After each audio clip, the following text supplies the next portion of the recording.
बिलावल भुट्टो की वफाकी हुकूमत पर कड़ी तनकीद, कहा काश इमरान खान पीटीआई के नहीं मुल्क के वजीर आजम बनते। कोरोना के मामले पर सिंध हुकूमत और वज़रा की किरदार कुशी की गई। वजीर खारजा ने 18वीं तरमीम को निशाना बनाया। पीपी चेयरमैन ने कहा डॉक्टर्स और तिबी अमले को हिफाजती किट्स नहीं दी जा रही। क्या ऐसा हो सकता है कि हम हालत जंग में हों और जवानों को हथियार न दें? कराची में 52 रोज बाद कारोबार खुला तो लोगों की बड़ी तादाद घरों से निकल आई। सड़कों पर बदतरीन ट्रैफिक जैम, गाड़ियों की लंबी कतारें, शहरी खार हो गए। मार्केटों में एसओपीज को नजरअंदाज कर दिया गया। कमिश्नर कराची ने ताजिरों को 2 दिन की मोहलत दे दी।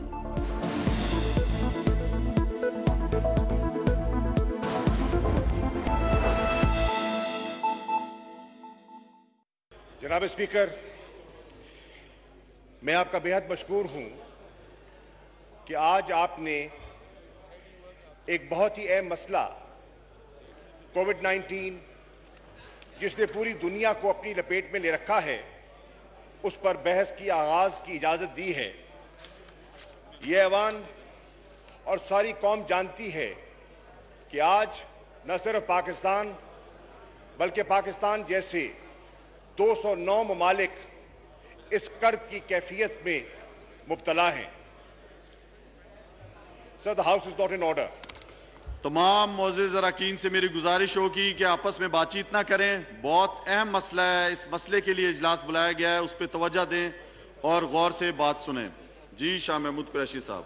जनाब वाला, जैसे कि आपके इल्म में है कि पिछले दिनों में पाकिस्तान की मुख्तलिफ सियासी जमातों की क़यादत ने एक मशावरत की बैठक की और सब इस नतीजे पे पहुंचे कि हमें अपना किरदार अदा करना चाहिए, इस पार्लियामेंट को अपना किरदार अदा करना चाहिए। पाकिस्तान एक पार्लिमानी निज़ाम के तहत पूरा निज़ाम चलाया जा रहा है और उस पार्लिमानी निज़ाम में जो पार्लियामेंट की अहमियत है उससे कोई इनकार कर नहीं सकता। चुनांचे इस जज्बे को सामने रखते हुए हुकूमत ने ऑपोजिशन की आरा को अहमियत देते हुए और जो हुकूमती बेंचेस के साहिबान हैं उनकी राय को मुकद्दम समझते हुए फैसला किया कि हम एक इजलास मुनक़िद करें, एक यकनुकाती एजेंडे का इजलास मुनक़िद करें जिसमें सारे मेंबरान अपनी इनपुट आपकी खिदमत में, ऐवान की खिदमत में पेश करें और वो इनपुट जो है वो नेशनल स्ट्रैटेजी जो मुरत्तब की गई है उसमें उसको परो दिया जाए ताकि हम खूब से खूबतर की तलाश में आगे बढ़ सके। जनाबे वाला, मैं सबसे पहले इस ऐवान के सामने एक जिसे कहते हैं एक बैकग्राउंड कोविड-19 का आपकी खिदमत में रखना चाहूंगा। जनाब स्पीकर, इसमें कोई शक नहीं कि ये जो चैलेंज जिससे दुनिया दो चार है बशमूल पाकिस्तान के, ये अनप्रेसिडेंटेड, इसमें भी कोई शक नहीं कि दूसरी जंग अजीम के बाद दुनिया ने इतना बड़ा बहरान नहीं देखा जो आज दुनिया जिससे दो चार है।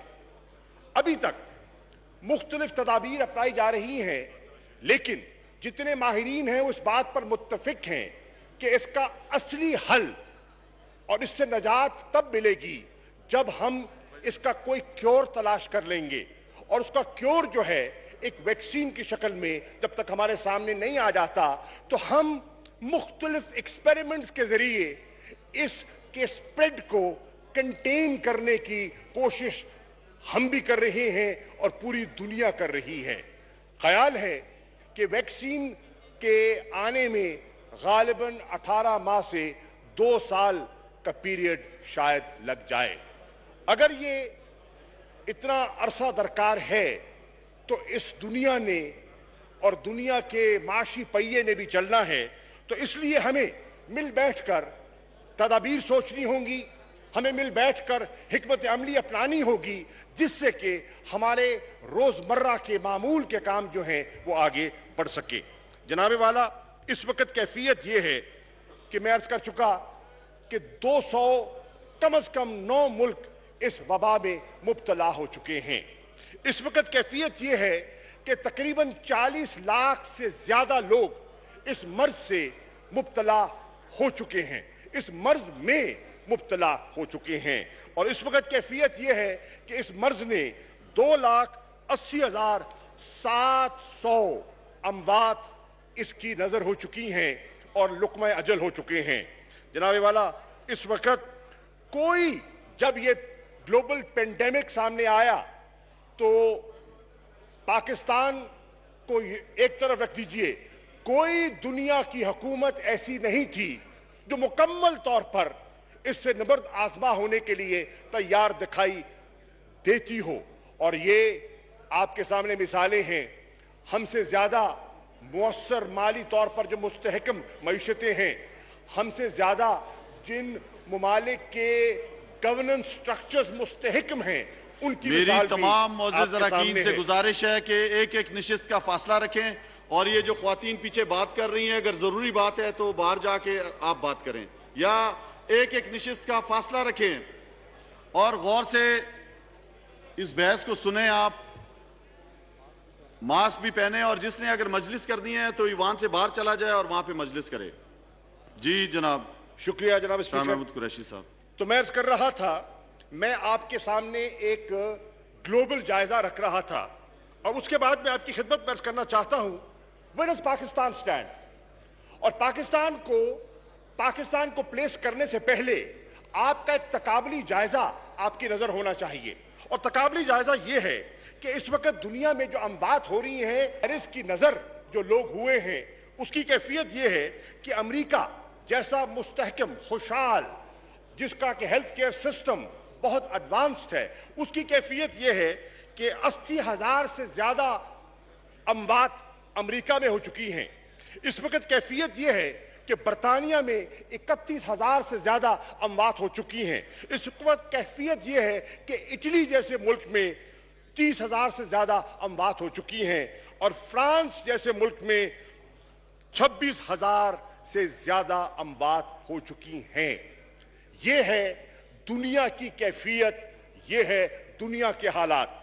अगर आप इसका मवाजना पाकिस्तान जैसे मुल्क से करें जो तरक्की पजीर मुल्क है, जिसके वसाइल भी महदूद हैं, तो जनाब स्पीकर, जिसका हेल्थ केयर सिस्टम खासा फ्रेजाइल है, तो उसके बरक्स अगर पाकिस्तान की कैफियत देखें तो पाकिस्तान की कैफियत यह है कि 10 मई तक पाकिस्तान में 661 अमवात हो चुकी हैं।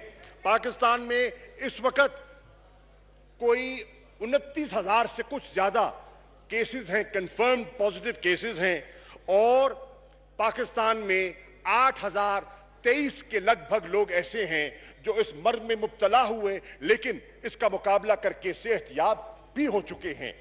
जनाब वाला, मैं आपके सामने अर्ज करना चाहता हूं कि पाकिस्तान में कोरोना वायरस का पहला केस जो डायग्नोज होता है उसकी तारीख है 26 फरवरी और कराची में वो डायग्नोज होता है। अब उसके बाद हमें देखना यह है कि जब ये वबा हमारे मुल्क को स्ट्राइक करती है तो पाकिस्तान की उस वक्त कैफियत क्या थी, पाकिस्तान की इस मर्ज से नबर्द आजमा होने के लिए हमारी तैयारी क्या थी। जनाब वाला, हमारी तैयारी की कैफियत ये थी 26 फरवरी को कि हमारी जो टेस्टिंग कैपेसिटी है एक दिन की, वो 100 टेस्ट पर डे की कैपेसिटी थी। और अल्हम्दुलिल्लाह आज मुझे ये कहते हुए इत्मीनान हो रहा है कि हमने इस अरसा में इस टेस्टिंग कैपेसिटी को बतदरीज बढ़ाकर आज हमारी जो टेस्टिंग कैपेसिटी है वो ओवर 20,000 टेस्ट पर डे की पहुंच चुकी है। जनाब वाला, जब ये हमारे सामने आती है वबा, तो उस वक्त पूरे पाकिस्तान में 8 लैब्स थी जो फंक्शन कर रही थी और आज हमारे यहां तकरीबन 70 के करीब लैब्स हैं जो फंक्शन कर रही हैं। ये बतदरीज इजाफा आपके सामने है। जनाब वाला, कुल इस वक्त तक पाकिस्तान में 2,83,517 केसेस हैं जो टेस्ट। अस्सलामुअलैकुम, आप देख रहे हैं समा, मैं हूं महक असलम। हेडलाइंस आपने जानी, अब तक के लिए इतना ही। एक ब्रेक के बाद आप देख सकेंगे प्रोग्राम नदीम मलिक लाइव। देखते रहिए समा।